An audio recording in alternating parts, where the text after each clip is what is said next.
अग्निमीळे पुरोहितं यज्ञस्य देवऋत्विजं होतारं रत्नधातमम्। सर्वरक्षक परमपिता परमात्मा को याद करते हुए, उनको कृतज्ञतापूर्वक प्रणाम करते हुए और उस परमपिता परमात्मा ने हमारे जीवन को पूर्ण करने के लिए, सुखमय करने के लिए, शांति से भरने के लिए जिस ज्ञान को हमें प्रदान किया, उस वेद रूपी ज्ञान का हम सब लोग मिलकर के सत्संग, स्वाध्याय, चिंतन, मनन कर रहे थे। तो आइए इसी क्रम में हम आगे उस परमपिता परमात्मा ने जिस ज्ञान को उन्होंने हमें प्रदान किया, उस ज्ञान को हम चिंतन, मनन, स्वाध्याय करते हुए अपने जीवन में कैसे दिव्यता को धारण कर सकते हैं, उस क्रम में आगे बढ़ते हैं। और हमने पूर्व में देखा कि वेद रूपी ज्ञान में जो विभिन्न प्रकार के कर्मों का विधान है, उन कर्मों में जो श्रेष्ठतम कोई कर्म है तो वह कर्म यज्ञ बताया। यज्ञ वही श्रेष्ठतमम कर्म। और यज्ञ वितदन्ति सायः सह यज्ञा प्रजा शिष्टा पुरोवाच प्रजापति अनेन प्रशिविष्टध्वमेश हे यस्य इष्टकाम धुक्। वो सब कामनाओं को पूर्ण करने वाला है। इसी प्रकार से वेद में भी कहा है यज्ञो अयम सर्वकाम धुक्। यह जो यज्ञ है अकामो धीर अमृत स्वयंभू रसेन मृत न कुतश्चनो न। इस जो वैदिक धारणा है, उस वैदिक धारणा को पूर्ण करने का काम करता है। इसलिए यह जो यज्ञ है, हवन है, अग्निहोत्र हैं, जिसको हम विभिन्न प्रकार के नामों से जानते हैं, जिसको हम द्रव्य यज्ञ भी कहते हैं। तो यह जो द्रव्य यज्ञ है, वह द्रव्य यज्ञ हमारे जीवन रूपी यज्ञ को, इस ब्रह्मांड रूपी यज्ञ को वो पूर्ण करने के लिए एक सक्षम साधन के रूप में बनता है, एक आधार बनता है। वैसे यज्ञ शब्द का एक विशाल अर्थ है, देव पूजा, संगतिकरण और दान। इतना विशाल अर्थ है कि सारे इस चराचर ब्रह्मांड को अपने भीतर धारण किए हुए बहुत विशाल अर्थ है। लेकिन वह जो विशाल अर्थ है, उसमें उसकी जो पूर्णता है वह द्रव्य यज्ञ से ही होती है। क्योंकि हम जब द्रव्य यज्ञ करते हैं, उस द्रव्य यज्ञ की भी इतनी सारी वैज्ञानिकता, इतने सारे लाभ, इतने सारे उनके पहलू हैं कि हम सामान्य रूप से उसकी कल्पना भी नहीं कर सकते। लेकिन हमारे पूर्वज ऋषि मुनियों ने जो उनके लाभों को उन्होंने देखा, जिन लाभों को उन्होंने अनुभव किया, जिन लाभों को उन्होंने समाज को देने के लिए हमारी परंपराओं में यज्ञ को डाल दिया। आज देखें, जो होली, दीपावली या फिर इस प्रकार के जो विशेष उत्सव आता है, उस समय हम यज्ञ किया करते हैं। और उसके साथ साथ हम अपने जीवन में ही देखें तो शादी विवाह से लेकर के जो अन्य संस्कार होते हैं हमारे, वैसे वैदिक काल में या वैदिक धर्म में देखें, आर्य समाज इत्यादि जो अभी वर्तमान स्थिति में है उसमें देखें तो गर्भाधान से लेकर के अंत्येष्टि तक सारे के सारे 16 के 16 संस्कार एक यज्ञमय होता है। यज्ञ के बिना एक भी संस्कार नहीं किया जाता है। और सामान्य रूप से हम पौराणिक जगत में भी देख सकते हैं, इतनी बड़ी महिमा है यज्ञ की, और सभी लोग इस यज्ञ को करने के लिए इतने आतुर, श्रद्धावान और इतने लगाव के साथ करते हैं कि वो लोग इतनी श्रद्धा भक्ति से युक्त होकर के करते हैं कि यज्ञ को सर्वस्व मानते हैं। लेकिन उस सर्वस्व को मानना केवल एक कल्पना या एक श्रद्धा का विषय ही नहीं है, अपितु उसके जो लाभ हैं वह लाभ भी सर्वतोमुखी हैं। इसलिए हमारे ऋषि मुनियों ने हमारी परंपराओं में उस यज्ञ को उस रूप में दे दिया है या उस रूप में ढाल दिया है। हमारी परंपराओं में उस रूप में परंपराओं को बना दिया है कि जिस किसी वस्तु से हम जाने या अनजाने में हम लाभान्वित होना चाहते तो वो परंपरा में डाली जाती हैं ऐसी चीज़ें। जैसे परंपराओं में यज्ञ डाला गया तो हम धार्मिक रूप से, आध्यात्मिक रूप से यज्ञ करते चले जाते हैं। लेकिन उस यज्ञ को करने के पीछे जो साइंटिफिक रीज़न हैं, जो साइंटिफिक लाभ हैं, वो हम देखें तो हमारा शरीर स्वस्थ रहता है, हमारे शरीर की बीमारियां दूर होती है, हमारा स्ट्रेस, तनाव, चिड़चिड़ापन इत्यादि सब दूर हो जाते हैं, मन में शांति रहती है, सद्भाव में हम हमेशा रहते हैं, सत्व गुण में हमारा मन हमेशा स्थित रहता है। जब मन सत्व गुण में स्थित रहता है तो जैसा भी हम देखते हैं, सुनते हैं, जानते हैं, उसी के अनुसार हम उस ज्ञान को ग्रहण कर पाने की सामर्थ्य अपने भीतर ग्रहण कर लेते हैं। और उस सामर्थ्य के अनुसार जो हम देखते हैं, सुनते हैं, पढ़ते हैं, उसी के अनुसार हम अपने संपूर्ण जीवन को जीने लग जाते हैं। और वो सामर्थ्य हमारे भीतर यज्ञ के अग्नि से आती हैं। यज्ञ के जो धुआं होता है, यज्ञ के द्वारा जो बनी गैसें होती हैं, उन गैसों में रह कर के जब हम सांस लेते हैं, उस गैसों के वाले वातावरण में रहते हैं, तो वह वातावरण इतना सात्विकता से, दिव्यता से युक्त होता है। और उसमें रहने मात्र से हमारा तन, हमारा मन, हमारा सारा वायुमंडल, सारा ब्रह्मांड, भूमंडल, प्रकृति सब संतुलित और स्वस्थ हो जाते हैं। तो ये सामर्थ्य उसके भीतर हैं, लेकिन हमको उसको पहचानने की आवश्यकता है। चाहे हम जाने या ना जाने, हम यज्ञ कर रहे हैं तो इन सब के लिए करें, लेकिन यह यज्ञ भी सही विधि से होना चाहिए। उस विधि में किसी भी प्रकार की कोई हिंसा नहीं होनी चाहिए। कई लोग बकरे इत्यादि काट करके उसमें डालते रहते हैं, अलग अलग प्रकार से ऐसी आहुति देते हैं। मांस कभी भी यज्ञ की अग्नि में नहीं देना चाहिए, ये बहुत बड़ा पाप है। हिंसा एक हमारे जीवन का बहुत बड़ा नेगेटिव पहलू है, इसलिए हिंसा कभी ना करनी चाहिए। और यज्ञ में तो बहुत बड़ा परोपकार की कल्पना की गई है, बहुत बड़े परोपकार का एक साधन है, और उसमें हम मांस डाल करके कितना बड़ा अघन्य पाप कर रहे हैं।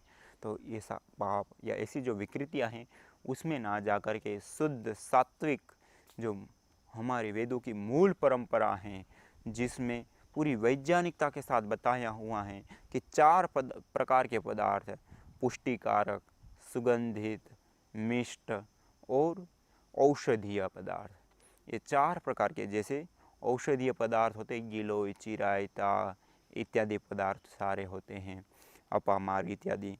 और मिष्ट पदार्थ जो मीठी चीज़ें होते हैं, मिश्री हैं, शक्कर हैं, या मुनक्के हैं, या छुआरे हैं, इत्यादि सारे मीठे पदार्थ होते हैं। फिर पुष्टिकारक, पुष्टिकारक में अन्न है, या कई सारे सूखे मेवे इत्यादि भी उसमें हम ले सकते हैं। इत्यादि जो पुष्टिकारक जो हम अन्न इत्यादि लेते हैं, उड़द हैं इत्यादि सारे पुष्टिकारक कहे जाते हैं, तिल हैं। और एक सुगंधित, जैसे जावित्री, जायफल, इलायची, गुलाब, ये सारे जो सुगंधित पदार्थ, चंदन, इन सारे पदार्थों का सम्मिश्रण किया जाता है बराबर मात्रा में। और वह जो सामग्री होती है वो हव्य पदार्थ होता है, और उसके माध्यम से जब हम हवन करते हैं तो वह हवन हमारा सार्थक होता है। और उसके माध्यम से यह चराचर जो सारा जगत है, उस सारे चराचर जगत के भीतर एक सात्विकता का संचार होता है। सारी जो नेगेटिविटी है, नेगेटिव शक्ति हैं, चाहे वो किसी भी प्रकार की नेगेटिविटी हैं, वो सब दूर होती हैं, राजसिकता, तामसिकता नष्ट होती हैं, और सत्व प्रधान वातावरण बनता है, सत्व प्रधान प्रकृति बनती है, सत्व प्रधान सारा ब्रह्मांड बनता है। और पूरे ब्रह्मांड में कोई भी असंतुलन हुआ है तो वह संतुलन वापस हो जाता है। इसलिए जो अभी वर्तमान की परिस्थिति में जो पूरा विश्व चिंतित है, ग्लोबल वार्मिंग, ओजोन परत का क्षरण, या वायु प्रदूषण, जिसके कारण आज भारत जैसे देश में 15 लाख लोग प्रति वर्ष मर जाते हैं, और भारत जैसे देश का 40% पानी सूख चुका है ग्लोबल वार्मिंग के कारण। और आने वाले समय में 2030 तक में यह पानी जो सूखने का आंकड़ा है वो 50% से भी पार कर चुका होगा। अब दिन प्रतिदिन यह पानी सूख रहा है, और पानी के सूखने के कारण हमारा जो जीवन है वह भी रहना मुश्किल हो जाएगा, क्योंकि बिना पानी से हमारा जीवन संभव नहीं है। बिना पानी से अन्य जीव या जो भी हम वनस्पति जगत को देखते हैं वो भी संभव नहीं है। तो इन सब के लिए हमको एक संतुलन स्थापित करना बहुत ही आवश्यक है, और वह संतुलन बनता है यज्ञ को करने से, हवन को करने से, अग्निहोत्र को करने से। तो इस हवन को अपनाना हम सब लोगों की मजबूरी नहीं, अपितु हम सब लोगों के लिए, हम सबके कल्याण के लिए हैं।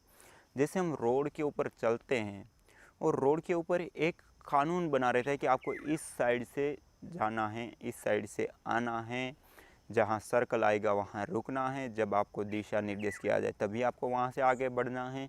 इस प्रकार की कई सारी सिक्योरिटी हमारे लिए बनाई जाती है। वो सारे नियम होते हैं। सामान्य रूप से व्यक्ति को वह नियम एक बाधा लगती हैं, एक बंधन लगता है कि ये क्या नियम बना रखा है, ना होता तो हम सीधे ही चले जाते हैं। लेकिन आप कल्पना कीजिए एक बार कि वो नियम ना होता तो क्या आप जितने काल में वहाँ पहुँच पाते हैं? आप जिस साइड से गाड़ी लेकर के जा रहे उसी साइड से दूसरा व्यक्ति भी लेकर के आएगा सामने, वहीं आपका एक्सीडेंट हो जाएगा। कहीं पे भी आसपास में भीड़ जाएंगे, कहीं सर्कल है, कोई दिशा निर्देशन इत्यादि नहीं है, तो वहाँ पर आप लोग ऐसे ही भीड़ जाएंगे, सारे इतनी सारी एक साथ भीड़ हो जाएंगी कि आप निकल ही ना पाए। जहाँ पे आपका 5 मिनट रुकना पड़ता है वहाँ पे आप 1 घंटा भी हो सकता है आपका। इस प्रकार से देखें तो वह जो सारे नियम होते हैं, कानून होते हैं, वो हमारे ही समय की रक्षा के लिए और कम समय में हम ज़्यादा दूरी को तय कर पाए उसके लिए बनाए गए होते हैं, और हम उसको स्वीकार करते हैं और चलते हैं और उसका लाभ उठाते हैं। जस्ट उसी प्रकार जो परमपिता परमात्मा द्वारा प्रदत्त जो वेद ज्ञान है और उसमें जो जो कर्म करने के लिए बताए गए उसमें से एक कर्म यज्ञ भी है।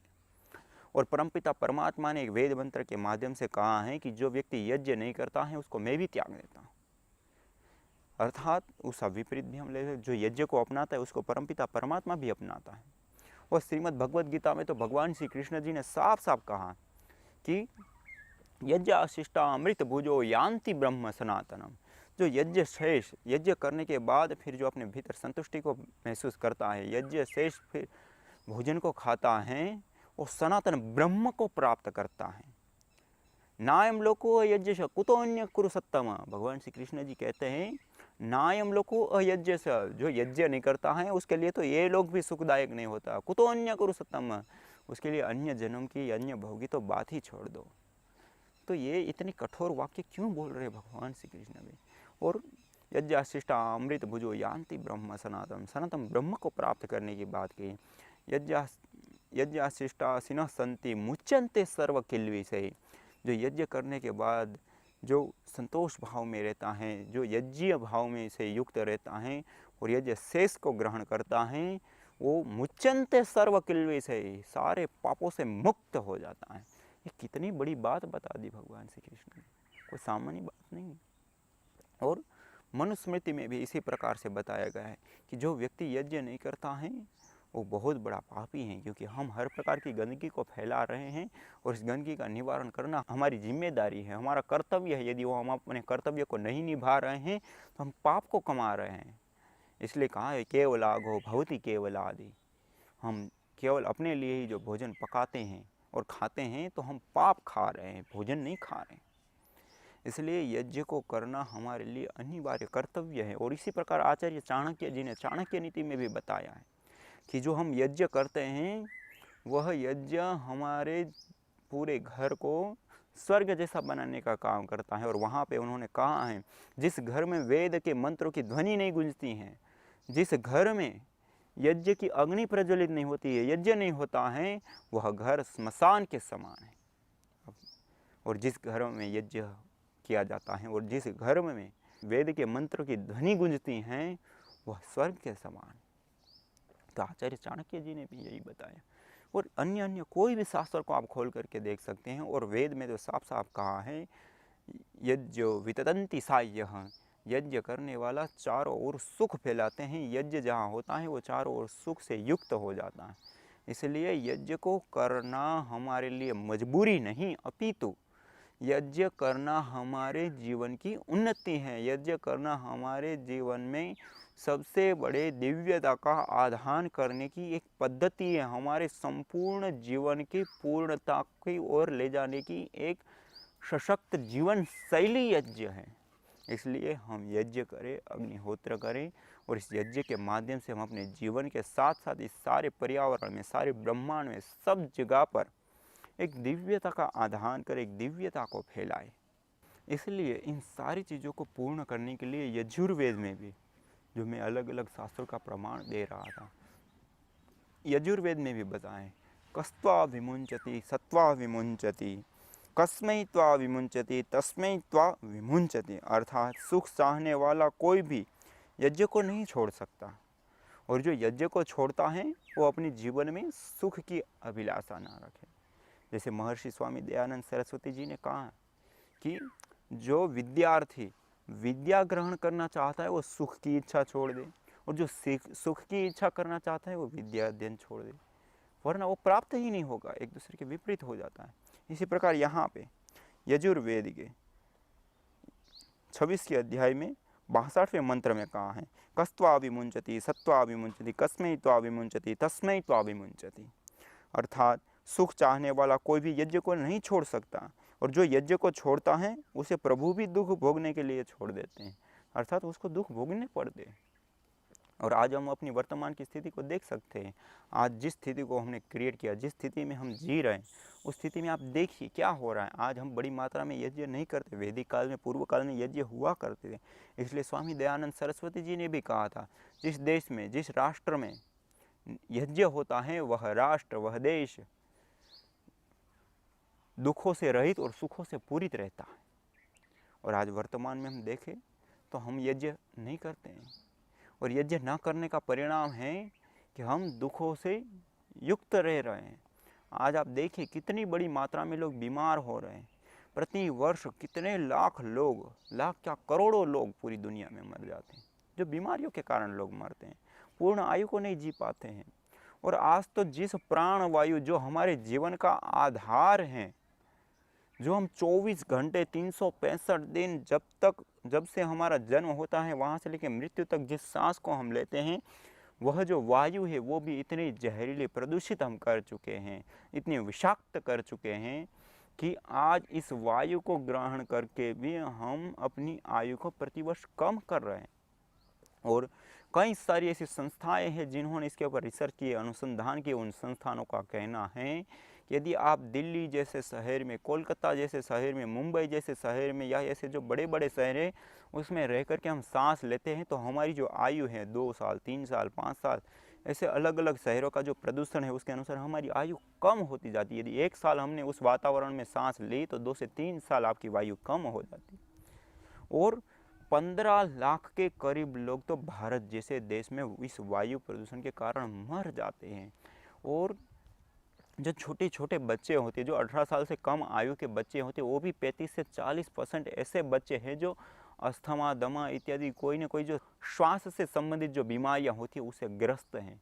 तो आप कल्पना कर सकते हैं इतनी छोटी आयु में ही वो श्वास की बीमारियों से ग्रस्त हो जाते हैं, तो उनकी आयु बड़ी होने में हम क्या आशा रख सकते हैं। और उनकी आयु बड़ी हो गई तो भी उनके जीवन में कोई स्वास्थ्य नहीं, तो क्या वो कर पाएंगे, क्या उनके जीवन में सुख की आशा रखेंगे। तो ये हमने अपने हाथों से ये जो स्थिति बनाई है वो बहुत ही भयावह है, बहुत ही हानिकारक हैं।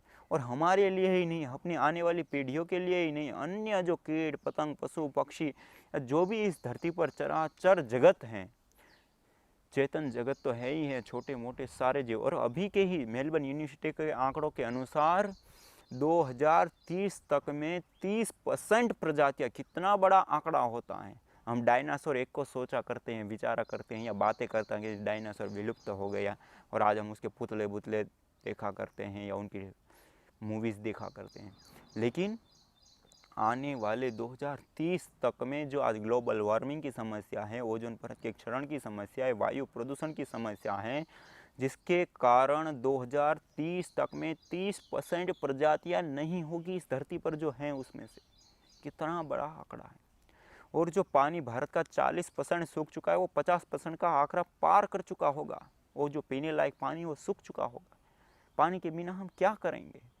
और उससे अतिरिक्त भी जड़ जगत के ऊपर भी इसका बहुत ही बड़ा दुष्प्रभाव पड़ता है, जो प्रदूषण होता है, ग्लोबल वार्मिंग होता है उनका। और इन सारी समस्याओं को जन्म हम ही सब लोगों ने मिल करके दिया है, उद्योग लगा करके। सबसे बड़ा प्रदूषण होता है इलेक्ट्रिसिटी से। जिस बिजली का हम प्रयोग करते हैं, जिस विद्युत का हम प्रयोग करते हैं, वह विद्युत जनरेट करने के लिए इतनी बड़ी मात्रा में कोयला जलाया जाता है, इतनी बड़ी कंपनियां चलाई जाती हैं, फैक्ट्रियां चलाई जाती हैं, तब जाकर के उत्पन्न होता है। और पूरे विश्व का 60% प्रदूषण केवल मात्र बिजली के कारण होता है। जो छोटे जन्मे बच्चे से लेकर के वृद्ध व्यक्ति तक सब लोग इसका प्रयोग करते हैं, बिजली का, विद्युत का, लाइट का। उसके कारण से ये बिजली का 60% प्रदूषण है। उसके बाद दूसरा नंबर आता है जो हम वाहन चलाते हैं, गाड़ियाँ चलाते हैं, कार चलाते हैं, स्कूटर चलाते हैं, बस चलाते हैं, ट्रेनें चलाते हैं, जो भी हम डीजल पेट्रोल से गाड़ियाँ चलाते हैं उसके माध्यम से उसका दूसरा नंबर है। और उसके बाद जो हम उद्योग लगाते हैं, फैक्ट्रियाँ लगाते हैं, कंपनियाँ लगाते हैं, जहाँ पे हम प्रोडक्शन करते हैं, जहाँ कपड़े इत्यादि बनवाते हैं, गाड़ियाँ इत्यादि बनती है, या अन्य अन्य चीज़ें जो प्रोडक्शन होता है, या जिन धातुओं को हम पिघाल करके नई नई प्रोडक्ट बनाते हैं, तो वहाँ से वो तीसरा नंबर पे आता है। और उसके बाद सारे दूसरे जो प्रदूषण के नाम है वो आते हैं। तो हम अपने इस प्रदूषण को कम करने के लिए हम अपने घर में जिस बिजली का प्रयोग करता है उसको सावधानी पूर्वक करें, अनावश्यक बिजली को ना जलाए, और ऐसे हम अपने जीवन में आदत डालें, तब भी हम कुछ ना कुछ इसमें योगदान दे पाएंगे। और उसके साथ साथ इससे अतिरिक्त भी जो भी हम वस्तुओं का प्रयोग करते हैं, उन वस्तुओं का प्रयोग भी हम कम से कम करें, तो उससे भी हम इससे बच सकते हैं। और सबसे अच्छा और सबसे उत्तम साधन इसके साथ साथ हम यज्ञ को अपनाएं, अग्निहोत्र को अपनाएं। हर रोज़ 5 मिनट, 10 मिनट, 15 मिनट, जितना समय मिले धूप दीप, हम जो धूप बत्ती अगरबत्ती जलाते हैं, दीप करते हैं, जो भी पूजा पाठ करते हैं, वही पूजा पाठ की हमारी मूल परंपरा यज्ञ है। वेदों की परंपरा, मूल परंपरा, भारतीय परंपरा यज्ञ की है। हम पहले यज्ञ करके पूजा किया करते थे, लेकिन कुछ विकृतियों के कारण, सरलता की ओर से मनुष्य का स्वभाव है जाने का, तो उसके कारण जो वहाँ पे अग्नि जलती है तो दीप जला करके हमने अग्नि की साक्षी ली, वहाँ पे धुआं होता है तो धूप बत्ती अगरबत्ती जला करके हमने उस धुएं का साक्षी हमने बना लिया, और एक शॉर्ट फॉर्म में हम आ गए हैं। तो यहाँ से हम वापस उस परंपरा में जाए। और बेशक हमको मंत्र नहीं आता है तो गायत्री मंत्र, ओम भूर्भुवः स्वः तत्सवितुर्वरेण्यं भर्गो देवस्य धीमहि धियो यो न प्रचोदयात्, मृत्युंजय मंत्र है, या वेद का कोई भी जो सरलतम मंत्र आपको याद हो, आपको आता हो, उस मंत्र से ही अग्नि को जला करके उसमें हवन सामग्री की और घी की आहुति दे दे, तो वह भी आपका सार्थक होगा। और धीरे धीरे आप टीवी चैनल के माध्यम से जुड़ करके इन सारी माहिती को प्राप्त करके आप विशाल रूप से कर पाएंगे, और हर रोज़ कर पाएंगे। हर रोज़ 5, 10, 15 मिनट अवश्य दीजिए इस कार्य में। इस कार्य से आपके जीवन के साथ साथ इस जगत का भी कल्याण होगा, और सबके लिए अनुकूल वातावरण बनेगा, सबके लिए हितकर बनेगा। तो आप अवश्य इस यज्ञ को अपनाएं। तो आज इतना ही। इसी के साथ ओम शांति शांति शांति ही। ओम।